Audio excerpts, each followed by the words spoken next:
wabarakatuh. Pada hari ini saya dan ahli kumpulan akan memutahkan tugasan 3 JPIM kod 1022, iaitu peranan khalifah di muka bumi dengan melaksanakan amar ma'ruf dan nahi munkar. Jadi kami dari kumpulan 6 dan ahli kumpulan kami terdiri daripada 3 orang, iaitu saya Ainul Azwa dan saya Nur Iman Balkis dan saya Muhammad Mursyid. Jadi ini antara isi kandungan yang bakal kami kupaskan pada hari ini, iaitu definisi, konsep khalifah, peranan khalifah di atas muka bumi dan akhir sekali rumusan.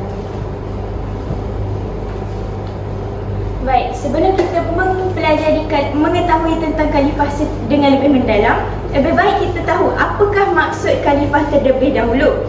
Apakah itu khalifah? Khalifah berasal dari perkataan Arab iaitu khalafa, yang bermaksud pengganti. Kita dapat menggantikan orang yang telah tiada, orang yang telah meninggal dunia. Cuk mudah. Orang yang tiada sedang tiada. Allah Akbar. Tiada, menggantikan orang yang tiada, menggantikan orang yang telah meninggal dunia, menggantikan tempat bagi orang yang tidak mampu menguruskannya, dan akhir sekali menggantikan tempat seseorang sebagai memuliakannya. Maksud khalifah dari segi istilah ialah generasi manusia yang dipilih oleh Allah sebagai penggantinya untuk mentadbir, mengurus dan memakmurkan muka bumi ini dengan menjalankan syariat Allah, sama ada di peringkat peribadi, keluarga, masyarakat, negara dan antarabangsa. Konsep khalifah ialah tanggungjawab terhadap kuasa yang dikurniakan oleh Allah Subhanahu Wa Taala. Dalam hal ini, seluruh keturunan Nabi Adam AS merupakan khalifah di muka bumi. Kita merupakan khalifah di muka bumi ini.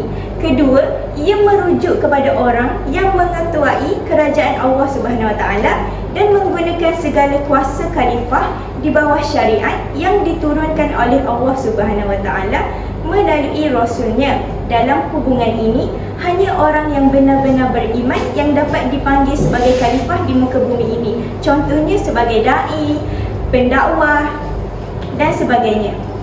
Ketiga, makna khalifah merujuk kepada penggantian seseorang umat yang mempunyai kuasa oleh seseorang atau umat yang lain. Contohnya seperti Perdana Menteri ataupun ketua lah. Maksud amar ma'ruf nahi munkar. Amar ma'ruf dia memberi maksud kebaikan dan nahi munkar memberi kepada maksud ke arah keburukan. Amar ma'ruf iaitu mengajak, menyuruh atau menyeru umat dalam melakukan kebaikan. Manakala nahi munkar ialah mencegah atau menghalang seseorang daripada melakukan perkara-perkara yang ditegah oleh syarak, iaitu perkara yang melampaui batas ataupun had yang telah ditetapkan oleh Allah. Peranan khalifah di muka bumi.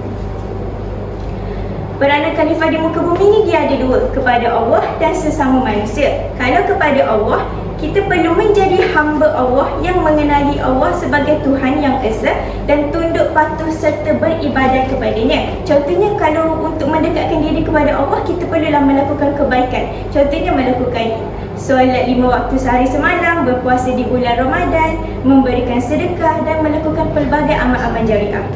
Seterusnya, mengamalkan konsep amar ma'ruf nahi munkar, iaitu melakukan kebaikan serta mencegah kemungkaran. Akhir sekali, manusia perlu melaksanakan amanah Allah, memelihara dan mengawal agama Allah serta ajarannya. Contohnya kita macam tidak mempercayailah ajaran-ajaran yang sesat. Kalau peranan khalifah sesama manusia, yang paling utama sekali kepada diri sendiri, kepada ibu bapa, keluarga, masyarakat, alam dan negara. Okey, baiklah. Kita bagi pada tanggungjawab yang pertama, iaitu tanggungjawab terhadap diri sendiri. Baiklah, setiap manusia di dunia ini diciptakan oleh Allah Subhanahu Wa Taala dengan segala kelebihan dan keistimewaan jika dibandingkan dengan makhluk lain.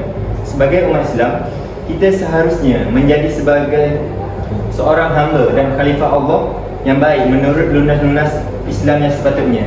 Oleh itu, setiap umat Islam wajib mempelajari dua ilmu yang berikut, iaitu ilmu fardu ain dan juga ilmu fardu kifayah. Baiklah, ilmu fardu ain ini merupakan ilmu yang berkaitan dengan Allah Subhanahu Wa Taala dan Rasul-Rasul. Ianya perlu didalami supaya mendapat kesempurnaan di dalam hubungan antara hamba dan penciptanya, iaitu melalui ibadah-ibadah khusus. Ilmu fardu kifayah pula membawa maksud ilmu yang berkaitan dengan keduniaan dan bidang-bidang seperti politik, ekonomi, sosial dan sebagainya. Baiklah, antara kepentingan-kepentingan apabila kita mempelajari ilmu fardu ain ialah yang pertama, ketakwaan dan ketaatan. Ilmu fardu ain ini mencakupi aspek-aspek pokok dalam ibadah Islam seperti solat, puasa, zakat, haji dan sebagainya. Mempelajari ilmu ini membantu individu untuk memahami tata cara ataupun aturan-aturan ibadah yang wajib dilaksanakan oleh setiap umat Islam. Dengan demikian, individu dapat menjadi lebih taat dan ketaatan terhadap perintah Allah Subhanahu Wa Taala. Baiklah, yang kedua ialah membentuk moral dan etika yang baik. Dalam melaksanakan fardu ain, seseorang itu diajar untuk berdisiplin, bertanggungjawab dan menghargai waktu. Ini membantu individu Muslim untuk mengembangkan sifat-sifat positif yang penting dalam kehidupan seharian kita. Baiklah, yang seterusnya pula ialah kepentingan mempelajari ilmu fardu kifayah. Yang pertama ialah keseimbangan sosial. Ilmu fardu kifayah mencakupi pelbagai aspek kehidupan yang diperlukan untuk menjaga keseimbangan sosial dalam masyarakat Muslim. Ini termasuk pengetahuan tentang tata cara pemakanan, hukum hak waris dan lain-lain yang berkaitan dengan kehidupan seharian kita. Baiklah, yang seterusnya ialah peningkatan kualiti hidup. Ilmu fardu kifayah ini juga melibatkan aspek-aspek yang secara langsung atau tidak langsung dapat meningkatkan kualiti hidup individu dan juga masyarakat. Misalnya, pengetahuan tentang kesihatan, sanitasi dan tata cara mandi dapat membantu menjaga kesihatan dan kebersihan. Baiklah, yang seterusnya ialah tanggungjawab terhadap masyarakat. Yang pertama ialah sayang menyayangi. Baiklah, setiap umat Islam hendaklah sentiasa menyayangi sesama Islam seperti mana menyayangi dirinya sendiri ataupun membenci dirinya sendiri. Seperti mana sabda Rasulullah SAW dalam hadis riwayat Bukhari dan Muslim, orang mukminin itu diumpamakan dalam keadaan saling kasih mengasihi dan sayang menyayangi, sebagaimana sekujur badan apabila salah satu anggotanya mengadu sakit, seluruh anggota yang lain sama-sama merasai demamnya dan berjaga malam. Baiklah, yang kedua ialah doa mendoakan. Sebagai umat Islam, kita haruslah melafazkan salam antara satu sama lain. Misalnya ketika berjumpa, seharusnya memberi salam atau mendoakan yang bermaksud selamat sejahtera ke atas kamu. Baiklah, kita pergi pada ayat Al-Quran, iaitu innamal mu'minuna ikhwatu falaslihu baina akhwaikum wattaqullaha la'allakum turhamun, yang bermaksud sesungguhnya orang-orang mukmin itu bersaudara, kerana itu damaikanlah antara kedua saudaramu yang berselisih, dan bertakwalah kepada Allah agar kamu mendapat rahmat. Segala perintah dan larangan Allah Subhanahu Wa Taala menjadi sesuatu tanggungjawab dan kewajipan untuk dilaksanakan dan dipatuhi oleh setiap orang yang mengaku dirinya Islam.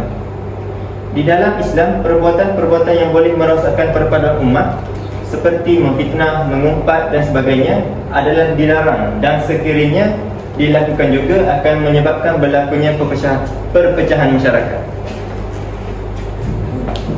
Baiklah, seterusnya saya akan sambung tanggungjawab terhadap alam sekitar. Sebagai khalifah yang diciptakan oleh Allah Subhanahu Wa Taala, kita juga bertanggungjawab terhadap alam sekitar. Seperti yang kita tahu, setiap perkara yang ada di atas muka bumi ini adalah milik Allah Subhanahu Wa Taala, termasuklah alam sekitar. Oleh itu, kita ditugaskan untuk menjaga, memelihara dan mengendalikan alam sekitar ini dengan baik. Contohnya, tidak menebang pokok-pokok dengan sesuka hati dan menjaga tumbuhan dengan baik. Kita juga dilarang sama sekali dari membunuh dan menyiksa haiwan sesuka hati. Di sini saya sertakan dalil yang berbunyi A'udzubillahi minasyaitonir rajim, wala tabghil fasada fil ard innallaha la yuhibbul mufsidin.